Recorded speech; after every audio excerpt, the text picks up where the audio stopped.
Yeah, let's have a look at the papers, shall we?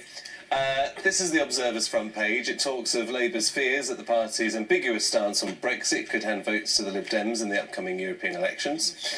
And the Sunday Times says that Tory heavyweights are calling for a return to the centre ground in party politics, with Michael Heseltine saying he won't vote for the Conservatives because of the party's position on Brexit. The Sunday Telegraph claims Theresa May blocked ministers from proposing a new law that could have protected Northern Ireland veterans from facing murder charges from the Troubles. Protests over that today. And then the Sunday Express there, which says that Britain believes Nigel Farage is best placed to lead Brexit negotiations. This is according to a poll that was done for the paper.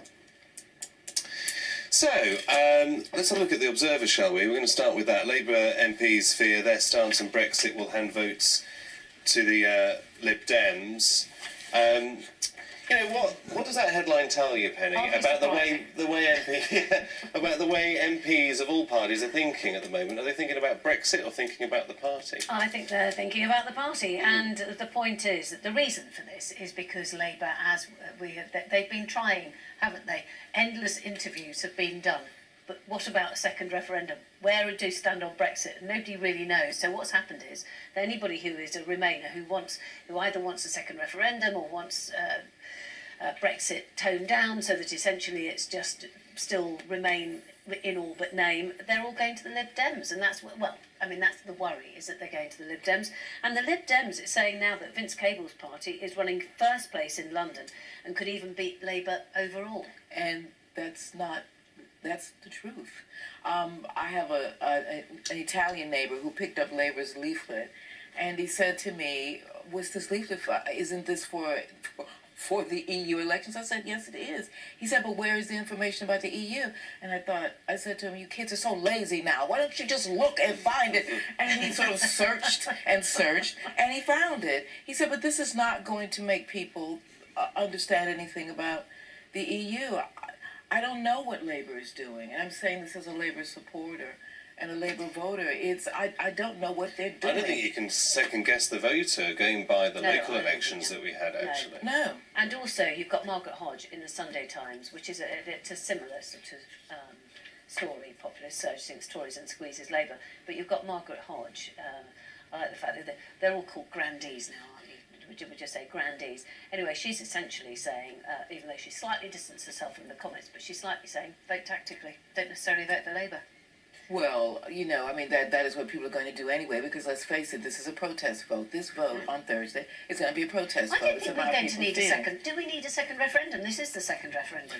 Well, we always thought that if there was a general election, didn't we, that if parties align themselves with a stance over Brexit, effectively people vote in another referendum. And but I think this is also a bigger story. I think legacy parties, and this is happening a lot of places, legacy parties like the Tories and Labour, always the two parties, or everything is between them.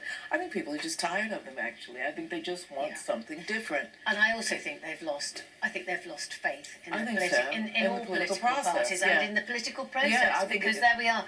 You've got, if you talk to Brexiteers, they say exactly that. There we are. We voted for Brexit. The majority voted for Brexit, but the majority of politicians are anti-Brexit, and so therefore it doesn't feel like their wishes are being. But that's what they feel. But the fact is, we have very blurry leadership, and partly it's because the leadership is trying to protect their parties. I mean, that's really what it is. I can't believe I'm saying this, but in defence of our politicians, whatever their party is. Oh, why not? Why am I saying it? We've never done Brexit before, have we? It's kind of untrodden ground. Nobody's ever done it. I mean, and that's always been part of the problem. We don't know how things are going to turn. But there has to be some sort of principle, and I think that's what everyone is saying who's not a politician, basically saying to politicians, what are your principles? I mean, protect the party, protect whatever you think you need to protect, but what do you believe in? And I think that people are not feeling what politicians believe in relation to this, whether the party goes down or whether it stays up. What do you believe? And I think voters really need to know what politicians believe. And I think what they actually believe is that all politicians are out for themselves, and I think that's what. And that's very bad. Whether that's true or not, I don't think it is true, but I think people are desperately asking, what do you believe? Yeah. What do you believe? I've heard some politicians say Theresa May has done nothing but put the electorate first and drive Brexit through, and other politicians saying she doesn't listen to anyone. It's her way or no way. You don't know who to believe. I do think that if you're negotiating, you don't take things off the table. And whilst there will be so many people have said we can't have a no deal, to take it off the table does mean that you're slightly handicapped when you're going into a bargain to go and do some bargaining. Exactly, and to throw the word democracy around as if democracy is something that locks down everything. Democracy is a process, particularly in relation to a referendum. Everywhere else people have different referendums, 1, 2, 3, Ireland has them all the time. It's not a big deal, but somehow people think that this idea of democracy means once and that's the end of it. It's not an election, general election vote, it's a referendum vote. But it's all tied up into people's idea about the country, what they feel, and particularly what they feel about politics. Let's move on, because there's a few other stories, aren't there?